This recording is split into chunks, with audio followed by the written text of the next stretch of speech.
Joining me now from Ottawa is the Dutch environmentalist Alexander Verbeek. Alexander, thank you very much indeed for your time. That is a very bleak forecast, isn't it, that these glaciers around the world will be lost regardless of what we do to try and combat the climate crisis. Does that ring true for you?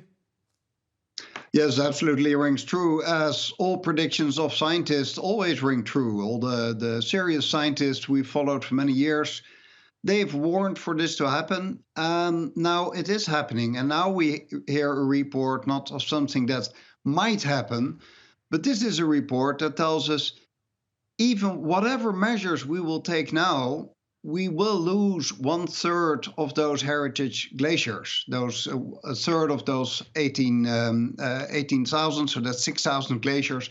So those will be lost.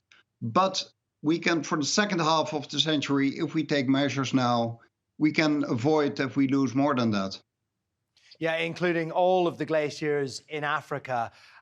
What do you think the impact of that will be on the ecosystems there, and particularly on the communities of people who live close to those glaciers? Presumably they depend on them for water.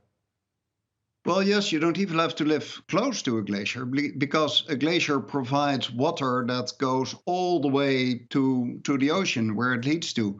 So glaciers are very, very important as they have a stabilizing role. They provide a reliable source of water that people can use for agriculture. You can use it for power generation.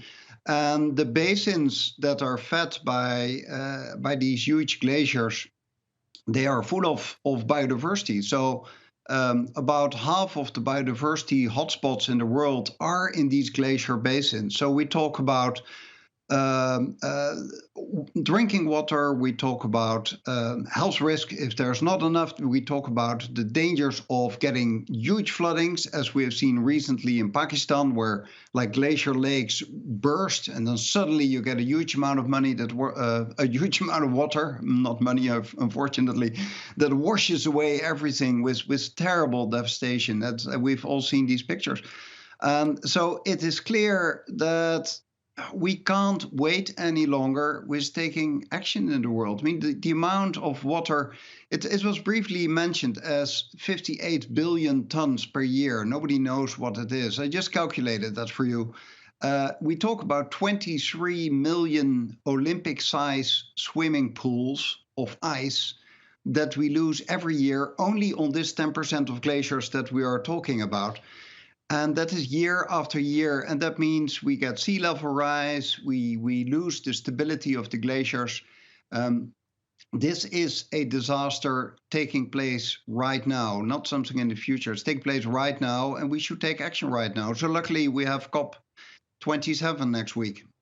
Well, exactly. And I wanted to come to that because the pledges, the promises that were made at COP26 were heralded as perhaps environmentally changing for the world. But how important is COP27 now? Perhaps more important to nail down those politicians to keep to those pledges. Exactly. Well, each year that we don't take enough action, the next COP becomes even more important than the previous one. So it is essential that all countries in the world do come together at least once a year to talk about all the coordinated actions that we need to take. So in 2015, everybody has heard of the Paris Agreement. In late 2015, all the countries in the world agreed to a set of agreements on tackling climate change. And one of them that is probably most known by everybody, that it shouldn't get warmer than 1.5 degrees Celsius above pre-industrial levels. And certainly not warmer than 2 degrees Celsius. And we are not on track in getting there. So we need definitely to do more about reducing emissions. We are now, it has just been calculated by the World Resources Institute in Washington, that for the period 2019 to 2030, so the period we are living in right now, if we would live up to all the pledges, we would only go down 7%, but we need to go down 49% to get to this 1.5 degrees. So we need to be 6 times more ambitious than we are now. And on top of that, we need to agree on who's going to pay the bill.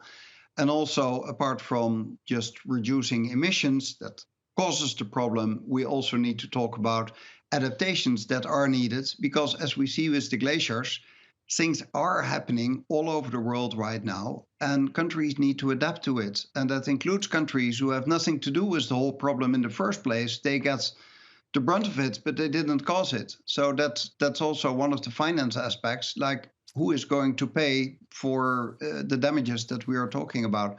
So that will also be kind of a political hot issue that will be discussed in Sharm el-Sheikh in Egypt at COP27.